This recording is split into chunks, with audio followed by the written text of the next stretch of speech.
So it's another day for a chat. Let's go.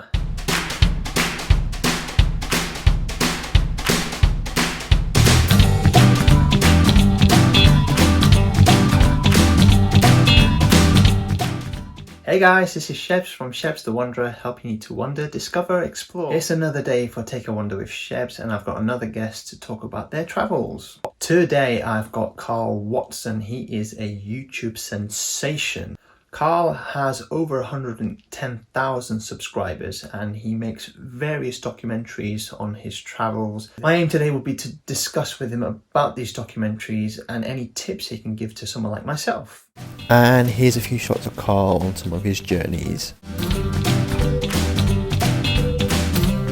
So let's take a look. How are you, Karl? I'm doing really good, mate. Yeah, thanks for having me on. No problem at all. It's great having you on. In my intro, I told everyone you were a YouTube sensation. So it's, that's the title of the channel, yeah. Exactly. So, but how have you been? You're based in... I'm based in Redhill, which is just outside of London. And, all things considered during the lockdown, I've been fine. I live by myself, so I don't have to worry about anyone else kind of thing. And I've sort of taken advantage of all the free time to sort of work on all those side projects that you've always wished you had time to work on. I finally had to work on. So this sort of whole lockdown, from a completely selfish point of view, if you ignore all the death and destruction around the world, it could be like a mini blessing in disguise. 'Cause it's like finally I had time to do the things I wanted to do. Yeah, actually, that's something that I think I found, because the stuff I've always wanted to do, like write a book, which I've done now, I didn't have the time to do. So I say 10 years down the line, when we look at these videos, when we were chatting about the COVID and stuff, we can say, actually, that was a period of time that 4 or 5 months, potentially was a career changer. Or does that make sense? Yeah. And it's sort of, I've always been saying the last few years, it's like, I kind of wish I could just put life on pause so I can just catch up on everything. Because I sort of, I freelance as a video editor, and then I make my travel films to my YouTube channel. So I'm just sort of working, then traveling, working, then traveling, and it's nonstop, and I love it. It's not a complaint, but it's like, oh, if I only had more time to sort of get my website built up, and built a masterclass on how to make a travel video, and all these just different side projects that it's just, if I had 48 hours in a day, I could get around to, but I never had the time. And now it's suddenly, with this lockdown, I was like, right, I had this huge to-do list, and I've basically just been working my way through it every single day. It's most of it. I mean, obviously, there's some bits during like peak lockdown when you start feeling a bit depressed and down and everything about it. But most of the time, it's just like, you just keep going, and it's been productive. Actually, I'm glad it's been productive. So yeah, it's working out all right. How did traveling begin with yourself? I mean, well, from an early age. Yeah, I mean, my family, we used to always do big holidays every summer, and sort of to put it in context, like my parents both worked at the university, so they had okay salaries, but we weren't, we were middle class, but we were like middle to middle class. We weren't like stinking rich, but what they did was they always budgeted for a big holiday. So like they were sort of strict with the money throughout the year, so we could do big trips each summer. So we'd like just alternate. One summer would be like in the States, and another summer like in Europe, and we just sort of do a lot of that growing up. So always sort of traveled in that sense. But then obviously when you first go traveling by yourself or with your friends, it's a completely different vibe than with your parents. And so my first backpacking trip was after I'd finished uni, before I sort of did a postgrad, had a bit of a gap year.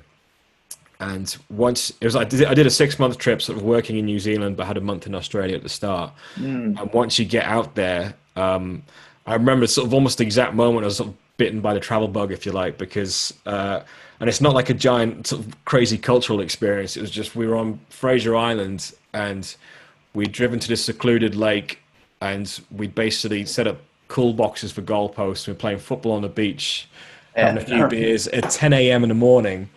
And I just sort of standing there going, it's March, what's everyone else doing in March? You're at school or you're at work, and the weather's miserable, and our only responsibility is to have a good time. And that's my only responsibility for the next 6 months. And it just felt like a I figured out a trick to life. Like, oh, you can go do that. Like, and then obviously the more you travel, the more you want to see, the more you see new cultures, new countries. So it's sort of the world doesn't get smaller; it just gets bigger and bigger and bigger. So the fascination for myself was very early on. So it sounds like for yourself as well. It was in between though. Did you think, oh no, I don't really want to do this. Maybe do something else, like go into finance or whatever. No, never. I was always into the arts because like I've got two older brothers and they went to Cambridge University and did engineering. Oh, One of them even spent a year at MIT, and I did the same A-level subjects as them and got the same grades. But I found it, I just wasn't the difference between me and them is they enjoyed it. I just yeah, found it yeah, yeah. boring. Whilst I always, I played the guitar since I was 8. I was just always into writing music, and then the only reason I wasn't making videos growing up is just because the technology wasn't there. Like I think my dad had a home video camera and just made awful home videos, but Yeah, yeah. didn't have anything to edit it with. So I think if there's today's technology, if that was around when I was a kid, then I would have probably been making videos as well from a Yeah, phone. actually, I remember it was when I bought the video camera. It was the DV tapes they call them. I Yeah, think DV tapes. So I think I yeah, had like 100 of those and stuff. But I mean, I still got those by the way, all the older stuff. But I've put it yeah, all onto like a hard drive now. But like just watching the quality of the video footage itself. yeah. I mean, it won't stand the test of time today with what we've got. But those are all like learning curves for myself. So I always want. But I think from what I can see, you were doing the stuff like years and years ago, so you're probably well ahead of like time. Like today, there's like loads of vlogging and stuff, which has Yeah, become very common.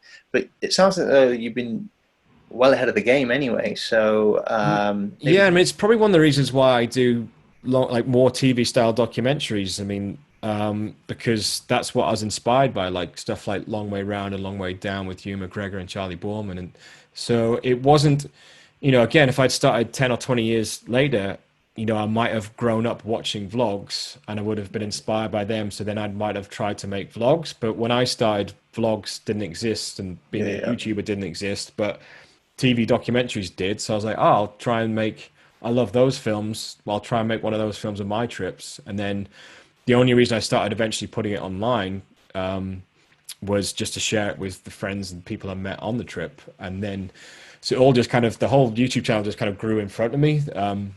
It was about 2007 I made sort of my first, attempt at a travel video that other people could enjoy. But again, it was just showing to my mates. And then it wasn't really till 2014 that they all went on YouTube. Again, like I said, just to share it with people, and then it just started snowballing. And so that's the only reason why it doesn't have like some fancy brand name. It's just Karl Watson-Travel Documentaries because well, just call it what it is. the YouTube stuff itself. I mean, you've built quite a lot of following actually. I think you've got like well over 100,000 subscribers. So the quality of your work speaks for itself. And as you said, at first when you started doing it, it was for your friends, your Yeah. mates and stuff. But I guess one question I'll always have for any documentary makers is, does it affect your travel itself? So let's just say you just recently done the a release of Vietnam. Yeah. How much of it did you enjoy making, and how much of it did you enjoy traveling around just being yourself? It's you have to sort of learn the balance. I mean, first of all, if like let's say you'd planned a trip and then at the last second someone said, "Here's a camera, you have to film it." You'd be like, "Oh," it'd be like a burden on your trip. But if you know you're going to be filming it, you kind of make it part of the fun and part of the experience. Right. But then there's still knowing, my earlier trips, I just film everything because I didn't know what would work. But Okay. now through experience of editing, I know when I can put the camera away and just, or have a chill day or whatever. Or if I get to like a beautiful viewpoint, I'll get the shots that I want first, so I know it's in the bag, so I don't have to worry about it. And then I'll just put the camera down and just enjoy it with my own eyes. So it's just a balance that takes a bit of practice, but at the same time, like when I did my first big backpacking trip in 2006, and I didn't have a camera, I was just getting frustrated. I had nothing creative to do for Yeah, six yeah. months. I was just trying to make playlists on my iPod or something just to have something creative to do. So it sort of scratches that itch for me whilst I'm away as well by having the video to do. Yeah, and what does it involve? I mean, I've always wanted, because when I went to China, I had issues because I had a lot of kit, Yeah. The Chinese got a bit, well, Chinese authorities, I should say, got a bit suspicious. They thought I was a spy or something. Yeah. Seriously, and then they took away my like a hard drive that I had, and I said to them, that the hard drive is purely for charging up stuff, and they said like, no, no, no, no, no, and Yeah. stuff. So they took away stuff. So do you have to get permits for this, or do you tell? How does it work? Um, no, I mean, you don't, I think if you were filming if you're filming a TV show that's going to be commercially sold, then you you would get the permits to film in those countries because if a production company's investing in a TV series, they don't want any hiccups like, what do you mean you didn't get permission? You should have got permission. But when you're just filming for yourself, I haven't had any problems, but I mean, my kit sort of packs up pretty small. So you kind of just make it look pretty innocent. But I mean, it could happen to me at one point. It's sort of maybe I've just had dumb luck and not had any problems. The only time you sort of get things like if you go into a certain like if you go into a temple and they'll see if you because you've got a microphone on your camera, Yeah. they'll be like, oh no no no no no no no. But if I just kept the microphone in my pocket, they won't they don't blink an eye kind of thing. So it's just it varies where you go really. Yeah, absolutely. And Asia is a place where I think, as I said, apart from China, maybe a lot of people, they welcome people coming in. So Yeah. they don't really. In fact, a lot of the security that we have through our airports here, they'll just say, just leave it in the bag, just put it through. We can see what it is. So I don't Yeah. think they want to sort of. And I've always found that when you go to places like Vietnam or they want to not discourage people when they, so let's just say when they go back to their country and say, oh no, it was tough times, going to, but I think, for example, China was a problem because if you've ever been to China, they don't really particularly want tourists. They've got enough people within their own country Yeah. because Chinese people travel within their own country because it's that big. So if anything, they want to probably discourage people from going, from what I found anyway. So We went to Tibet and we had to like the only way to get into Tibet is on a tour, and we were with Geo Ventures, and we started in Beijing, and then it was like a 2-day train. And before we got there, sort of our guide gave us all a brief of like, don't take any photos or film any police or military, or don't ask me any political questions unless I say it's safe to. yeah, There's going to be a policeman on the bus with us when we're there. The bus has got cameras that are filming you. There'll be cameras filming everywhere. So just, don't do anything stupid. And so then I mentioned all of that in the video, and then sort of all the people commenting, like all the Chinese people watching it commenting, were going, "Well, don't you have buses? You have cameras on your buses in the UK." I was like, "I know, but it's not. It doesn't feel like the Big Brother thing. It's like, and it'd be one of those things if our guide hadn't said to us, if there was just a policeman on the bus, or if there's just cameras on the bus, she would have gone, whatever. But because our guide said they're watching you, that made you suddenly sort of start talking about it. And so, yeah, we had to sort of be a bit careful of what we filmed and sort of said within that situation. and the specific stuff. I mean, you talked about earlier that it's documentaries that you want. So, from what, if anyone's seen anyone Karl stuff, it's mainly feature length. So, half an hour, maybe 45 minutes. But there are a couple of things I've noticed on there the way you maybe tell people about what hostels to book. Go on hostelworld.com or another one. I can't remember what you say. Yeah. So, how do you sort of? Does it take? I know you said it takes months to edit it and everything. Do you dish out contents on a weekly basis, or is it every so often that whatever you feel as though is good, I'll do it whenever I can? It's just, yeah, it's very sporadic. There's no, I mean, if people are starting YouTube channels, everyone will tell you, oh, you need to upload the same time every week so your audience knows to expect it. But I think I've sort of got the luxury that my audience is now known not to expect stuff regularly, but Yeah, when when it does come out, they're going to really enjoy it. And what I'll do, if it's been like a couple of months between series, I'll upload just a sort of 10-minute me talking to camera, a little update video of like, don't worry guys, I'm working on this and this next trip's coming up kind of thing. And then occasionally in between stuff, I might do a little travel tips video. And I never planned of doing travel tips videos, sort of like, how to pack or how to budget. But as you start building up more of a following, people just ask you the same questions over and over again. So it's like, well, screw it, I'll make a video. And then if they ask me, I can just go, go watch that. And then, Yeah, of course. um, Yeah, and I've noticed you've also been doing some lives as well, and they're yeah. quite long as well. They're not like 10 minutes, but like 2 hours at times. Yeah, which just it was I'd done them in the past on my Facebook page every now and again, just for a bit of a laugh. But then I was like, why am I not doing this to my YouTube channel? It's my main platform, it's my main audience. So Yeah, it was kind of a fun way of creating extra content during lockdown. And yeah, I usually do it on a Sunday evening. I sort of say, right, everyone grab a beer, let's just have a chat, and they're quite, because it's such a weird thing, because obviously everyone else is writing their questions in text and you're yeah. speaking, so it's not like this where it's a conversation back and forth, and the questions start coming through thick and fast, so you just kind of, it's all a bit of a blur, and but at the end I sort of had a couple of friends listening in. I was like, was that okay? And they went, oh no, it was great, because you just sort of just blabbering away hoping you're sort of talking sense and trying to give coherent answers while sort of trying to keep up all the questions. So they're fun to do, but they're quite intense as well. I can imagine if you're doing it for 2 hours non-stop. I mean, what's the most common question that you get asked then? I almost sometimes at the start of them I do an FAQ, because I always get asked, what's your favorite country? If you could move to any country, what would it be? Would you ever do another long 9 month trip like I did this Hong Kong to New York 9 months trip? Would you ever do another trip like that? My best friend James, who I do a lot of my trips with, any trip he's not on is a running gag of people just saying, "Where's James?" So I always answer that question.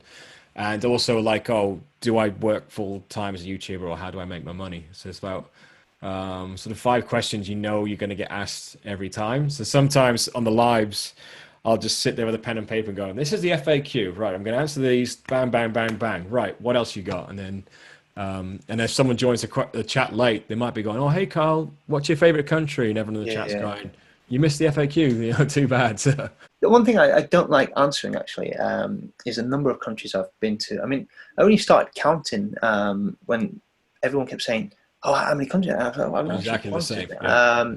So now it's almost you have to put it on your sort of list. Well, I've been to 41 countries and maybe Yeah. 300 destinations in that. But I always say it's when you travel, it's the experience rather than the number. So anyone can go to 50 countries or whatever. It's so Yeah. easy these days, but it's what you really experience, because you could go to 50 countries but just been to the hotel and not been anywhere Yeah. else. So that doesn't really make an experience. It's about what you do with your time, really. So I'm sure that's exactly the same with you. I'm 100% agree with you there. I mean, I know how many I've been to because I keep getting asked. So I was like, all right, I'll figure it out. But and the number's 68 in case the listeners are wondering. But like some of them I went to for half a day when I was a kid. Like Sweden, I've been to. I couldn't tell you anything about Sweden, but I have been Yeah. there. Whilst others I spent several months of my life in, and then everything in between. And so for me, it's just about, yeah, like you said, having as many good experiences as possible, whether they be in just a few countries or a whole bunch of them. It's just about having as many different fun Yeah, experiences. absolutely. I think I spoke to a guest earlier on in the year, and he's trying to complete all the countries in the world. I think he's on like 186 out of 195. Yeah, And from some of the answers that he gave me, there's not criticizing him or anything, but yeah, he was adding like North Korea. When I asked him, what did you do in North Korea? He said, well, actually, technically, yeah, landed my foot on there, and he counted it as a country. So, I mean, that's not really an experience in my eyes, anyway. yeah. So, Well, I met someone, she just done 100, and but I think she was working on a cruise, and when they had time off, they would just skip around Europe. And she's going, "Oh yeah, most of them I can't remember." I was like, "Well, what was the point?" Like, exactly, there you go. it almost like there should be some rule, like, right, you got to have one good story from each country you've been to or something. But I mean, people can travel different ways and each to their own and all that, but it's not a particular goal. And like the whole scratch map thing, like I've been given one as a gift from like a family member, but I haven't opened it yet. But I might do it as a video during lockdown, just as a substitute, but just make it more of a history of my travel kind of thing. But I'll still, at the start of it, I'll be going, yeah, but the whole point isn't scratching off as much of the map as possible. And and if I've been to a couple of small bits of China. Do I get to scratch off all of China? Do I scratch Yeah. off those, So it's just not about, it's just about having as much fun and different experiences rather than trying to tick off some arbitrary list. Because if you want to go to all the countries, by the time you've done it, they'll probably change a few of the countries. So, Yeah, exactly. yeah, Like for example, like Taiwan's not officially a country, but yeah, it might be. See, so at the minute it's like 195, but there's more unofficial countries. And but the YouTube stuff. Going back to the YouTube stuff, yeah. where do you see it in the next few years? Do you want it to grow even further than what it is? I mean, would you be like to be doing it full time? I'd love to be doing it full time, just without compromising what I'm doing with the channel.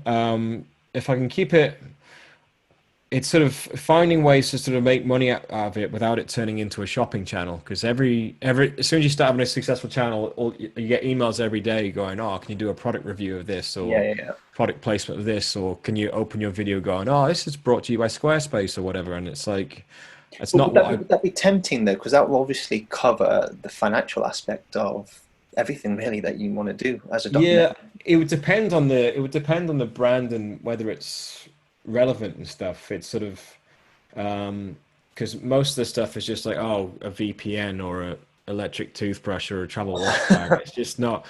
But it's sort of, it's not like I can't be bought if someone's like, oh, we'll send you this brand new top of the range drone if you do a product review. I'm like, yep, sold. I've done some press trips where it's like the tourism board's taking on a trip, and they were useful. I did like three of those last year, and they were really good fun. But they're not really the kind of videos I want to make. But it allowed me to travel whilst I was saving up to buy my flat. Otherwise, I wouldn't have afforded to be able to travel. But the thing with press trips is they try and sort of make it all affluential and sort of put you up in like the nicest hotels and Yeah, all yeah, yeah, this. yeah. And it's like if I was going to work with the tourism board again, I would go like, look, what's your budget? And what do you want to get across? And then it's like, right, let me take that budget and I'll make rather than a 3 day luxury trip, I'll make a 2 week trip out of it that the viewers can actually do. And we'll still show off all the things of your region or country that you want to show off, but we'll do it in a way that the viewers can actually do. And then the video will get way more views because those press trips only get between 10 to 20,000 views, whilst my normal films get Yeah, an yeah. average 50 to 200. So, Okay. because people just switch it, they just see that it's paid for and they go, oh, nah. Yeah, that's how you. That's very, very. So the content itself, the quality of it has got to be right up there, and it makes sense because there's loads of travel shows that you can watch. I mean, the show that I love watching is the one on the BBC, the BBC Travel Show, and I know a host from there, and they would be literally, time consumed. It'd be like 4 days of filming, bang, get the content out the following weekend and stuff. And Yeah. but sometimes do you? I mean, again, do you enjoy your time there? I mean, because you're going to be time limited in times, limited in the time on what you can do, but you can't really enjoy, you know, Yeah. the luxury of the country or the place. Well, you don't, oh, and it kind of stifles your creativity as well when you're doing a trip that fast paced. There's like one video on my channel called Exploring Catalonia, which is a press trip from nearly a year ago. And the video sort of actually turned out all right, but it was the idea was I was on this mystery trip, so they weren't going to tell me what I was going to be doing until I showed up at each place. But that's very counterproductive when you're a one-man band trying to film it. It's like, well, what camera kit do I need? And they fill your day up so much that you just sort of just recording, recording, recording. By the end of 4 days, I was absolutely exhausted. And it's sort of, when people ask me, oh, how does like filming your travels affect the experience, or does it stop the fun? It's like, well, I know how to make it fun by giving myself rests and knowing when to put the camera away. Mm. But if you don't know what the itinerary is, you don't know when to put the camera away. And they'd have you doing stuff from like 8 in the morning till like 10 at night. And so and by the end of it, you're supposed to be sort of selling a holiday. Ultimately, they want you to sell a Yeah, holiday. yeah. And if you're there just shattered going, right, what are we doing? All right, cool. It's not gonna really achieve what they want to achieve. So, yeah, going forward, if I have a sort of an opportunity like that again, it'd be more like, right, let's work out the itinerary together. And for the same, whatever budget they have, I can guarantee I can work out an itinerary that's 2 or 3 times as long and still does the same stuff they want to do, but tells better story and it's easier for me to film and things like that. From all the documentaries you've made, which one would you say, is right up there for you? I nearly get so close to saying like the ultimate cliche thing of like, oh, it's trying to pick your favorite child or something like that. I was really pleased with the recent Morocco series. So I did this. That was the first tour I sort of hosted and organized with Intrepid Travel. So we sort Oh of yeah, yeah, yeah. worked with them to create a bespoke itinerary. Then we put it on sale to my followers, and it was one of those times where like the group just everyone just got on from the word go, and the guide was brilliant, and it was easy to edit because I always like to have a nice sort of mixture of information and banter. And the guide we had obviously knew all this stuff, but was really funny. And then he had all these different people. Everyone on the tour was obviously up for being filmed because they're coming on a Karl Watson tour kind of thing. Yeah, yeah, So yeah. it was just a joy to edit and to film. And it's one of those ones where it just came together. It all came together well. Whilst like the Vietnam series, because I was traveling by myself, and then when you're solo traveling, you're reliant. There's so many things out of your control in terms of the quality of the video. Like, you could meet lots of cool people, but maybe they don't want to be filmed, or maybe they're Yeah, yeah. rubbish on camera or whatever. So the Vietnam series, even though it's done really well and I'm pleased with it now, it took a lot of work. Whilst the Morocco one, I sort of watched back and just tweaked. It's like, yeah, that's fine. Whilst Vietnam, I'd sort of edit and re-edit and keep working and, just chip away at it until it finally got it right. And with all the filming you've done, you must have a few tales whilst you've been away. Funny sort of story when I sort of popped into Zimbabwe because my G Adventures tour I did in Southern Africa, and the series is just called First Time in Africa, and we went from Cape Town to Victoria Falls. And then after the tour had finished, I had a few extra days at Victoria Falls, so I was like, oh, I'll pop to the Zimbabwe side just for the morning, just to see the falls from that side. Again, that's an example of I've been to Zimbabwe, but I spent 3 hours there or something. But you walk across the border over the bridge where you do the bungee from, and then you get through the border and you got all the touts there trying to sell you little gifts and all this stuff. I mean, like, no, no, no, sort of, go away, no, no, no, no, no, thanks. Try not to be too rude, but you have to be a bit stern so they stop following you.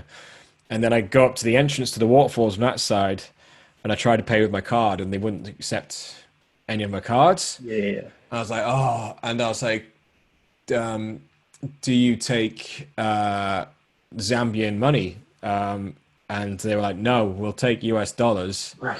And I was like, and it was like $30 to get in. I was like, I've got 28 US dollars. And they were like, no. I was like, well, where's the nearest ATM? And it's like, oh, it's a few hours. Wait, no, a few hours. It's like you got to get a taxi, and it's like half an hour into town. I was like, is there no other way here I can get US dollars or anything? And he said, well, that's Zambian money. If you go to those people at the bridge, they might be able to exchange it for you. So all the guys have basically just told us if I had to sort of come back and go, hey guys, can you exchange some cash? And they did. I mean, I'm sure they gave me a terrible rate, but it meant that I didn't waste, because it costs a lot of money to get a visa to go into Yeah, Zimbabwe yeah, as yeah, well. yeah. Yeah, I've paid for the visa, and like the idea of just not actually being able to get in to do the thing I want to do. Mm. So luckily, the guys who I was basically telling them sorted me out. So that kind of rescued me last minute. But that whole tour in Africa, I mean, the two guides I had on that tour were just amazing, and they really made the experience. And that was a good example of like um, uh, other people on the tour just weren't up for the video. Like they're all nice, lovely people, but they weren't, Mm. good on camera and up for it, which is completely fair enough. They're on their holiday; they haven't signed up to be in a film, and I'm not. I never want to intrude on anyone's experience. I always try and build up rapport with people before I sort of, shove a camera in their face or anything like that. But on the third or fourth day of the trip, I was sort of showing people like some of the clips I'd done of like other trips, just to sort of Mm.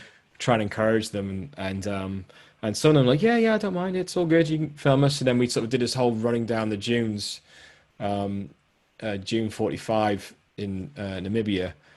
And we got to the bottom, and all the guys I ran down with were all going, "Oh, it was amazing!" So I got like camera. I was like, "How'd you find it, guys?" And they all just kind of went, they just they couldn't. I was thinking, just say what you just said. It's not, it's not hard.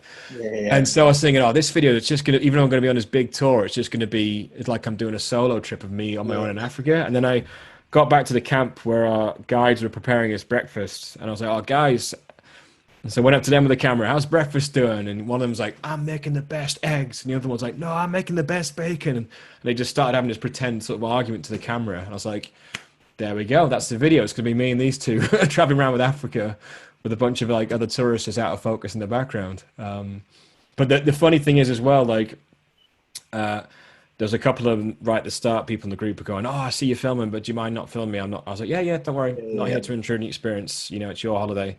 And they were like, oh, good, yeah, all fine. And we were friends and it was all fine. And then when the video came out, they went, oh, I love the video, Karl, but I'm not in it. I was like, the first thing you said to me is don't film me. And now you're asking, why am I not in the video? You know? But that's why I was trying to show them some of the clips at the start, was just sort of, you know, encourage them. Because I've had it happen before where people don't want to be filmed, which is fine. You know, it's their holiday, but then they come back and wonder why they're not in the video. It sounds like your YouTube stuff is going really well, and you're going to be doing it for years and years and years. Your followers on YouTube, I think they can now buy a course, I believe. Is that correct? I made a masterclass, which is like a video series on how to make a travel video, which is on sale through this travel events company that I work with. But that's sort of a big, yeah, it's 5.5 hours worth of video lessons. So the masterclass is something that people can buy yeah. and then potentially go into becoming a YouTube. Yeah, and it's sort of it's aimed at people who've either haven't made a video before or have kind of dabbled around but not really sure what they're doing. And I mean, the hard thing of creating it is like, well, how advanced do you go with it? Because you could make a masterclass that lasts a few years, but it's like trying to sort of show beginners the ropes, but show other people who've sort of messed around with it. It's like, oh, if I was just doing this or that, it'd be way quicker and way better. And a lot of the sort of editing side of it is not just you know, press this button. I go into like the theory of it, sort of like this is why. If you can understand why you make the edits, then you can do it on any software rather than just sort of saying, oh, well, in Final Cut you press this. It's like, you know, I show like one of my scenes and I just talk through the entire scene of like, this is why I've made these cuts, and then I sort of look at one of the films from like the more long form editing perspective of like, well, this is, you know, people often ask me like, how do you keep people engaged for a 45-hour-long film? And it's like, well, there's certain things you need to do about sort of pacing and rhythm and good storytelling and things like that. Has traveling affected maybe relationships and stuff? I know I'm going quite personal here. Because I can tell you from my experience, it's difficult because you're sort of almost married to your travels. Yeah. And then it can happen. Yeah, it's sort of, I mean, yeah, kind of, like when I'm at home, I'm just either working during the day or editing my own stuff at night, or if I'm socializing with the people I already know and my good friends. So I don't meet that many new people when I'm at home, but because when you're away traveling, you're meeting new people. And so it's sort of, I guess you do reduce your chances of meeting someone sort of like to have like a romantic relationship with, because you kind of, when I'm at home, I want to catch up with the people I know already rather than sort of gambling, going on a date and going, oh, that was a waste of an evening. I could have gone and hung out with my mates, you know? So it affects a bit like that. But in terms of like with like friends and things, I think they're just sort of, they're used to it now. They sort of go like, and like, even if I go away on like a 6-week trip, you know, for them, it only feels like you've been gone a week because, but it's sort of, I think my friends are used to it and I'm used to it, and it's fine. Like, and they sort of go, oh, where have you been this time? Like friendships outside of the UK. I'm assuming you've got Yeah, so I mean, that's one of the nice things. I think one of the good things about social media, I mean, it has many problems, but like Facebook and Instagram, it's just like a library of friends. And so, like when I did my first backpacking trip, 2006, it's before anyone had Facebook, so you had to sort of swap email addresses and actually bother. I think MySpace was just coming out then. I remember like when I got back from that, I then set up like a MySpace, and then a few months after that, I had Facebook. But on that trip, it was exchange email addresses, and you had to actually put the effort in. Whilst now, you can just quickly just add someone on Facebook. And I've had it where people I might have hung out with for a few days on a trip like 6-7 years ago, we suddenly realized we're going to be in the same town at the same time, whether it's like they're in my town, I'm in theirs, or we're both, and you just catch up and it's like no time's passed at all. And exactly, you know, and I love that. That's one of the really great things about social media is you can just, these people you had a great experience with, but couldn't be bothered to do like a pen pal thing and just always writing to each other, but you can just suddenly another place on the planet just start catching up and having a great time again. And also, especially with social media, when you sort of, I guess, not involved in their lives, but you can see what's going on.